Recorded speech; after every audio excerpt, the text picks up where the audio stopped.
ശ്ലോകം 33. സർഗാദി യഹ അസ്യ അനുരുണദ്ധി ശക്തിഭിഹി ദ്രവ്യക്രിയാകാരകചേതന ആത്മഭിഹി തസ്മൈ സമുന്നത നിരുദ്ധശക്തയേ നമഃ പരസ്മൈ പുരുഷായ വേധസേ.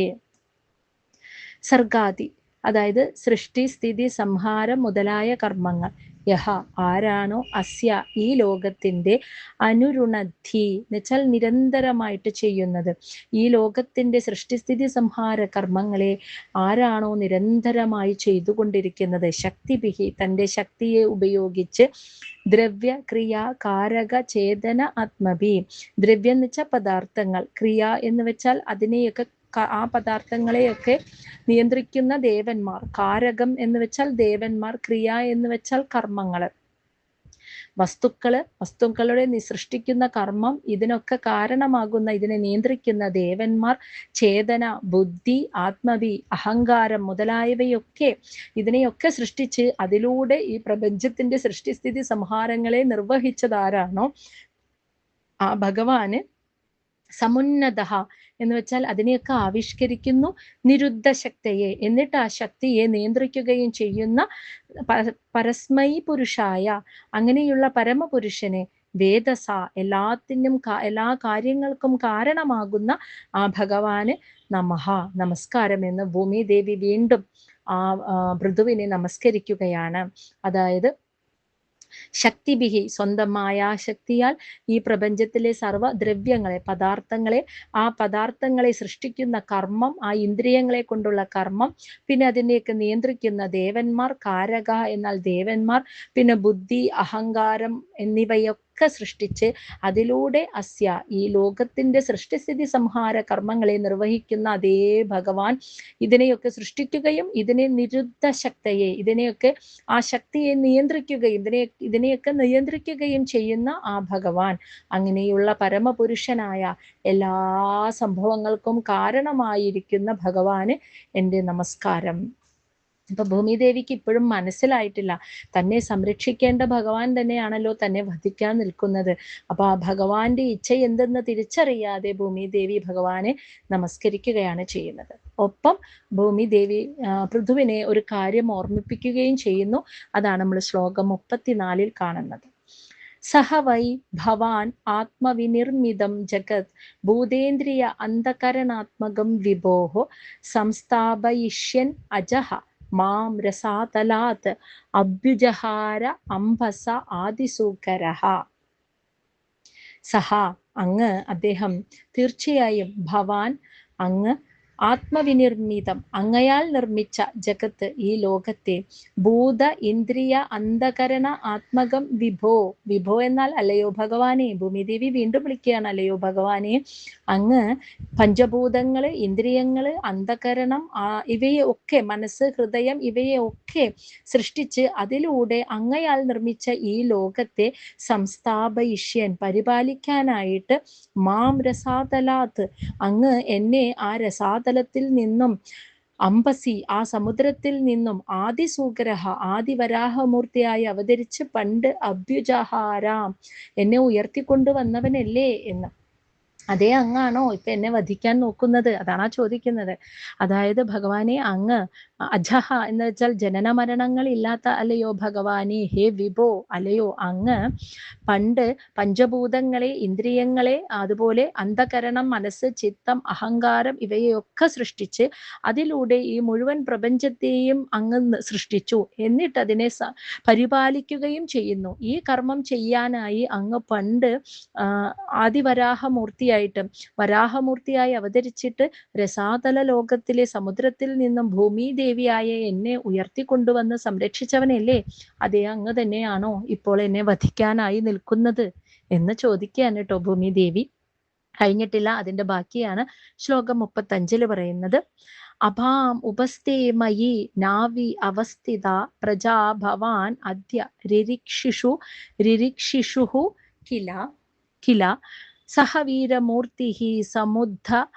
സഹവീരമൂർത്തി സമുദ്ധരാധരഃ യഹ മാം പയസി ഉഗ്രശരഃ ജിഗാംസസി. സമഭൂത് ധരാധരഹ. അപ്പൊ ഇവിടെ പറയുന്നത് അപാം ഉപസ്ഥേ, അങ്ങനെ അങ്ങ് ഭൂമിയെ ഉയർത്തിക്കൊണ്ടുവന്ന് ആ സമുദ്രത്തിന്റെ മുകളിൽ സ്ഥാപിച്ചിട്ട് മയി എന്നിൽ ഇപ്പോൾ നാവി അവസ്ഥിത എന്ന് വെച്ചാൽ ഞാൻ ഇന്ന് ഒരു തോണിയായിട്ട് നിലനിൽക്കുകയാണ്. പ്രജകളെ ഭവാൻ അങ്ങ് അദ്യ ഇപ്പോൾ രിരിക്ഷിഷുഹു കില ആയി തീർന്നുവല്ലോ സംരക്ഷിക്കാൻ ആഗ്രഹിച്ചിട്ട് എന്ന്. അതായത് അന്ന് അങ്ങ് എന്നെ ഉയർത്തിക്കൊണ്ടുവന്ന് സമുദ്രത്തിന്റെ മുകളിൽ വെച്ചു. അന്ന് മുതൽ ഞാൻ ഒരു തോണിയായി നിലനിൽക്കുകയാണ്. ഈ സർവചരാചരങ്ങൾക്കും നിലനിൽക്കാനുള്ള ആശ്രയസ്ഥാനമായിട്ട് ഭൂമി ഒരു തോണിയായിട്ട് സമുദ്രത്തിന്റെ മുകളിൽ ഇങ്ങനെ നിൽക്കുകയാണ്. ഇന്ന് അദ്ദേഹം വെച്ചാൽ ഇന്ന് അതേ പ്രജകളെ അങ്ങ് സംരക്ഷിക്കാൻ ആഗ്രഹിച്ചിട്ട് സഹവീരമൂർത്തി അങ്ങ് വീരമൂർത്തിയായ പൃഥുവിന്റെ ശരീരം എടുത്തിട്ട് സമഭൂത് ആയിത്തീർന്നു. ധരാധരഹ ഭൂമിയുടെ വരെ സംരക്ഷകനായിട്ടുള്ള അങ്ങ് മാം എന്നെ പയസി ഉഗ്രശരസ, അതായത് പാലിന് വേണ്ടി ഉഗ്രശരഹ എന്ന് വെച്ചാൽ കൂരമ്പുകളാൽ ചികാംസസി കൊല്ലുവാൻ ആഗ്രഹിക്കുന്നോ എന്ന് ദുഃഖത്തോടുകൂടി ഭൂമിദേവി ചോദിക്കുകയാണ്. പണ്ട് വരാഹരൂപത്തിൽ അവതരിച്ച് അങ്ങ് എന്നെ രസാതല ലോകത്തിൽ നിന്നും ഉയർത്തിക്കൊണ്ടുവന്ന് സമുദ്രത്തിന്റെ മുകളിൽ സ്ഥാപിച്ചു. അന്ന് മുതൽ ഒരു തോണിയായി സർവചരാചരങ്ങളുടെയും ആശ്രയസ്ഥാനമായി ഭൂമിയായി ഞാൻ സമുദ്രത്തിന്റെ മുകളിൽ നിൽക്കുകയാണ്.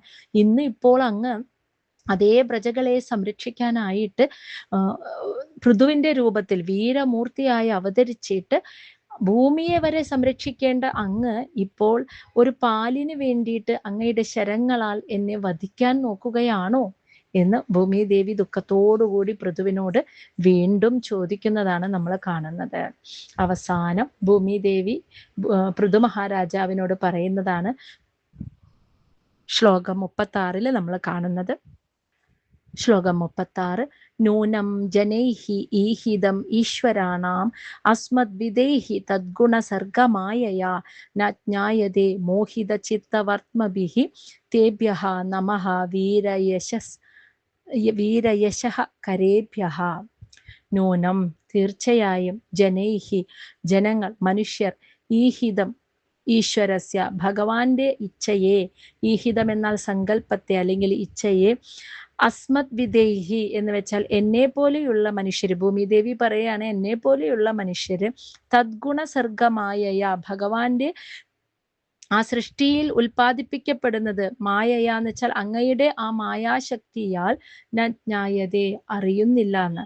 അപ്പൊ ഭൂമിദേവി പറയാണ് തീർച്ചയായിട്ടും ഭഗവാനെ എന്നെ പോലെയുള്ള സാധാരണ മനുഷ്യരെ അങ്ങ് തന്നെ സൃഷ്ടിച്ച അങ്ങയുടെ ആ മായയിൽ പെട്ടുകിടക്കുന്നത് കൊണ്ട് ഈശ്വരന്റെ ഇച്ഛ എന്തെന്ന് ഭഗവാന്റെ സങ്കല്പം എന്തെന്ന് അറിയുന്നില്ല. എനിക്കും അത് അറിയാൻ പറ്റുന്നില്ല. അന്ന് സംരക്ഷിച്ച അതേ ഭഗവാൻ ഇന്ന് എന്നെ വധിക്കാൻ നോക്കുന്നത് എന്തിനാണെന്ന് അറിയാൻ പറ്റുന്നില്ല.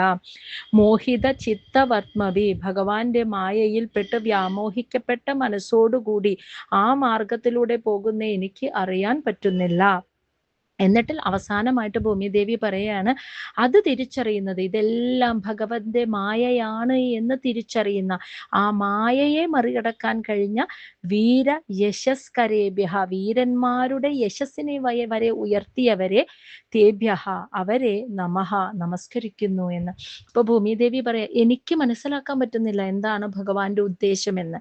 ഒരിക്കൽ ഇതേ ഭഗവാൻ എന്നെ സംരക്ഷിച്ചു, എനിക്ക് ഈ ചുമതല തന്നു, ഇതൊക്കെ എനിക്ക് ചെയ്തു തന്നിട്ട് ഇപ്പോൾ അതേ ഭഗവാൻ എന്നെ വധിക്കാനും നോക്കുന്നു. അപ്പൊ ഭഗവാന്റെ ഇച്ഛ എന്തെന്ന്, ഭഗവാന്റെ തന്നെ മായാവൈഭവം കൊണ്ട് ആ മായയിൽ പെട്ട് വ്യാമോഹിക്കപ്പെട്ട മനസ്സോടുകൂടി ജീവിക്കുന്ന എനിക്ക്, എന്നെ പോലെയുള്ള മനുഷ്യർക്കും അത് മനസ്സിലാക്കാൻ പറ്റണില്ല. ഇനി അത് തിരിച്ചറിഞ്ഞവർ ആരെങ്കിലും ഉണ്ടെങ്കിൽ, അതായത് ഇതെല്ലാം മായയാണ് എന്ന് തിരിച്ചറിയാൻ സാധിച്ചവർ, മായയെ മറികടക്കാൻ സാധിച്ചവർ ആരെങ്കിലും ഉണ്ടെങ്കിൽ അങ്ങനെയുള്ള വീരന്മാരെ ഞാൻ ഇതാ നമസ്കരിക്കുന്നു എന്ന് ഭൂമിദേവി പറയുകയാണ്. അപ്പൊ പൃഥുവിനെയും ഭഗവാന്റെ മായയെ അറിഞ്ഞ വീരന്മാരെയും ഒരേ സമയം ഭൂമിദേവി നമസ്കരിക്കുകയാണ്. അതോടുകൂടി ഈ ഒരു അധ്യായം ഇവിടെ അവസാനിക്കുന്നു. ഇതിന്റെ ബാക്കി നമുക്ക് അടുത്ത അധ്യായത്തിൽ കാണാം.